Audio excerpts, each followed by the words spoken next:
Wu Zetian 624–705 M adalah satu-satunya perempuan dalam sejarah Tiongkok yang secara resmi menyandang gelar Huangdi Kaisar.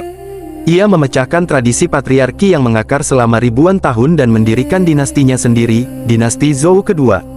Lahir dari keluarga bangsawan kaya pada masa awal dinasti Tang, Wu Zhao, nama aslinya, dikenal memiliki kecerdasan di atas rata-rata, kecantikan yang memikat, dan kegemaran membaca buku, sesuatu yang tidak biasa bagi perempuan pada masanya.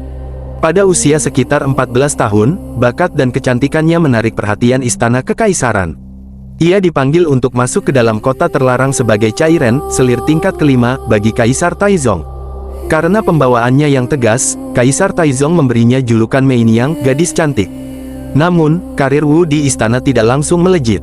Selama menjadi selir Taizong, ia tidak memiliki anak.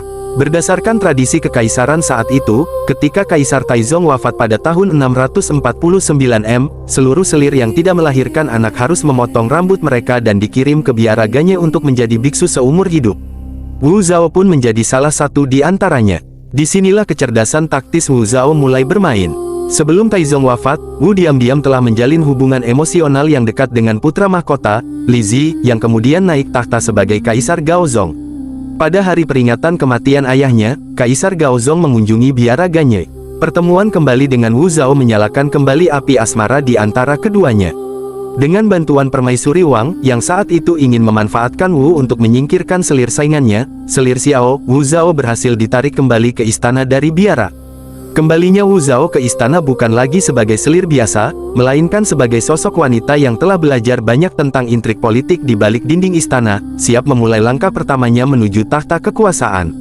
Setelah berhasil kembali ke dalam istana kekaisaran, Wu Zhao tidak membuang waktu.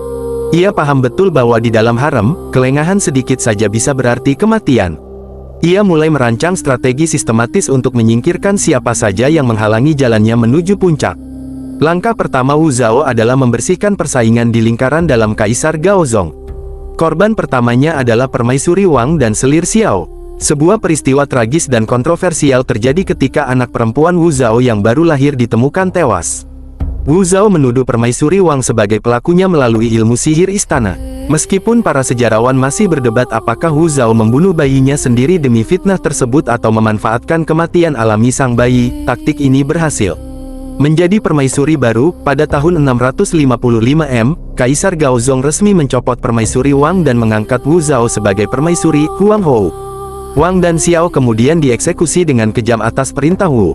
Mengambil alih kemudi negara, Kaisar Gaozong memiliki fisik yang lemah dan sering mengalami serangan stroke yang membuatnya mengalami kebutaan sementara. Wu Zhao memanfaatkan kondisi ini dengan sangat cerdik. Ia duduk di samping Kaisar di balik tirai sutra, mendengarkan laporan para menteri, dan mengambil keputusan-keputusan krusial negara. Pembersihan oposisi politik, para menteri veteran dan bangsawan tua, termasuk paman Kaisar, Zhang Sun Wuji, yang menentang kenaikan tahtanya, disingkirkan satu persatu melalui tuduhan pengkhianatan. Ketika Kaisar Gaozong akhirnya wafat pada tahun 683 M, Wu Zhao tidak lantas mundur.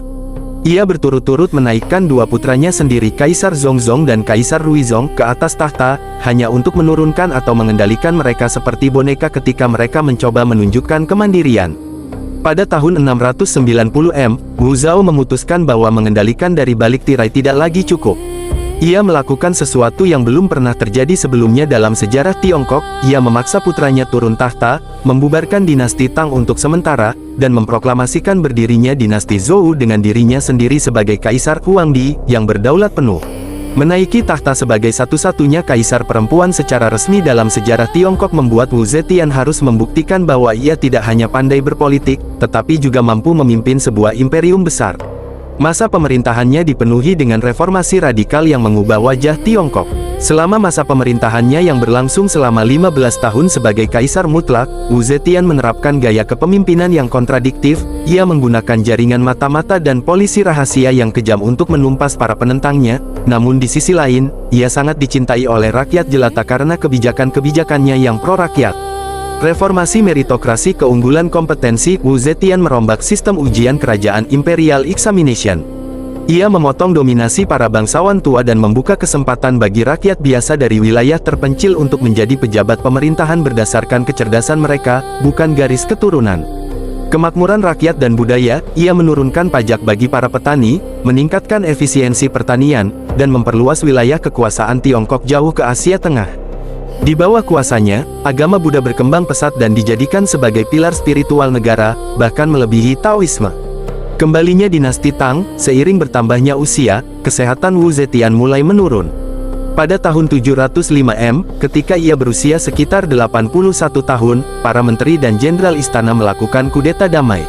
Mereka memaksa Wu Zetian untuk turun tahta dan menyerahkan kekuasaan kembali kepada putranya, Kaisar Zongzong, yang menandai bangkitnya kembali dinasti Tang. Beberapa bulan setelah turun tahta, Wu Zetian wafat.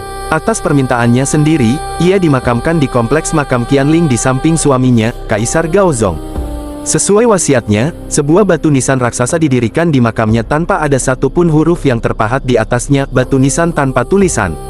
Tindakan ini menyiratkan sebuah pesan mendalam dari sang permaisuri yang menjadi kaisar, bahwa biarlah generasi masa depan yang menilai sendiri seluruh pencapaian, kekejaman, dan arti sejarah dari kehidupan seorang Wu Zetian.